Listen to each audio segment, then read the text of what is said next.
I've got the woe begone, down low Mifwump Blues.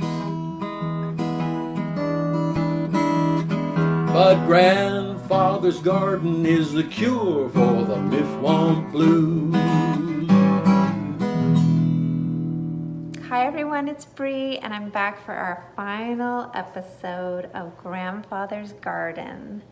So I have a couple of shares for you this afternoon. One of them is Phyllis the Talking Pillbox. And again, the stories are by David Loye. The illustrations are by A. Christopher Simon. So let's begin. Here's the amazing illustration for today's story. So adorable. Once upon a time, there was a pillbox named Phyllis. No one could remember when Phyllis started talking so much. Seemed like she had been talking for as far back as any of the toys lived.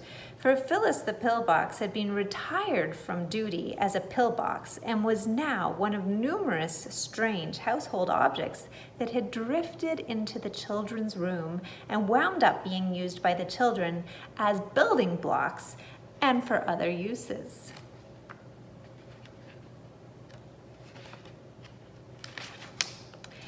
There was an old battered green saucepan that they used sometimes as a house and other times as a boat. There was an old brown cookie tin that was a little warped that they used to make thunder and rain sounds. Whenever you tried to bend it straight, it would make these lovely sounds like thunder when they wanted to pretend it was raining. There was an old egg beater with a crank on the side that they used in the bathtub, pretending it was the motor on their motorboat. But back to Phyllis, the talking pillbox. Sometimes they would pop open her lid and put pennies inside her, but Phyllis would say, "Oh, they are too heavy. Please don't put pennies in my tummy." So they would take them out. Sometimes they would pop open her lid and put feathers inside her, but Phyllis would giggle and say, "Oh, these feathers tickle too much. Please don't put feathers in my tummy." So they would take them out. Most of the time, they just listened to Phyllis or didn't listen to Phyllis, for she could go on talking for hours. She talked a lot about Idaho. When they didn't listen, it was pleasant just to have her chattering away there on the shelf, for this made the children feel they were never alone. One could also depend on Phyllis to be their friend. Well, one day a little man came down the street with a monkey. He was an old-fashioned organ grinder, like you hear about in stories but never see anymore. He was looking for Phyllis. As he went down the street, he would call up to the people in the houses or to open windows where somebody might be inside to hear him. "Hello there! Hello there!" he would call up, and the children heard him. "Hello there!" he called up to everybody. "Has anybody up there seen my pillbox?" So they wondered what to do. Was Phyllis the pillbox he was looking for? Should they stick their heads out the window and tell him about Phyllis? What if he was just trying to get stuff from people? It was quite a dilemma. They looked around the room, but neither the battered green saucepan or the brown warped cookie tin were any help, for they couldn't talk. So what they did,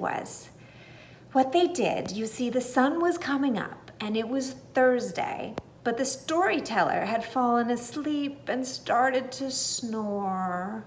And so, open-ended, the story spun on and on to reach beyond the moon and the stars. A moral for the story: if you want to finish anything, don't fall asleep before it gets done. And now for the epilogue, which is called Call the Mifwump. Jumping Josephat, heavens to Betsy, holy cow! Or shut my mouth and call me another one of Grandfather's quaint old exclamations. For just as I thought I'd finished this book, the door blew open and I discovered the Mifwump wasn't just a story in this book. It was real. There it was, the all-seeing, all-knowing, all-powerful Mifwump, hopping mad and ready to lead a revolution. The way you people in the real world are loading up with awful problems, and his voice shook the walls and rattled the windows. We just can't take it anymore. It's time for the best of us in Storyland to break out into your world to save you with Mifwump power. And what is this?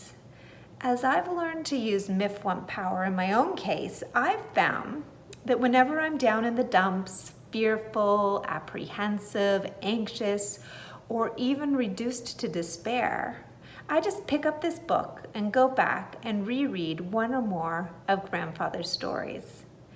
No matter how awful something seems, up comes a chortle, then another, and then the great laugh that takes me out of my troubles into the playful wonder of Grandfather's garden.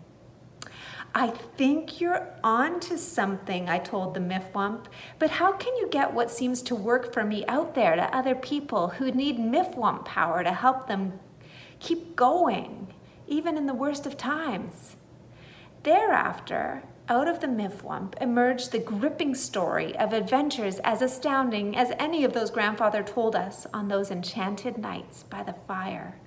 The first tale, as I recall, was about how the Mifwump and Flippo the Dippo left Storyland to launch a revolution of joy versus gloom in the real world. For the inside story, step by step, use Mifwump as the search word for Google, YouTube, Facebook, Twitter, and other portals for the internet. Help bop gloom and spread joy to the world. Kids, teens, mums, and dads, join up and tell your friends and their friends and their friends' friends. Help the Mifwumpians make new friends to spread the laugh of joy versus gloom all the way around the world, on back to wherever you are. The end. So thank you for joining me for this joyous compilation of stories. I hope you enjoyed it as much as I did. Happy solstice. I've got the woe begone, down low Mifwump Blues. But Grandfather's garden is the cure for the Mifwump Blues.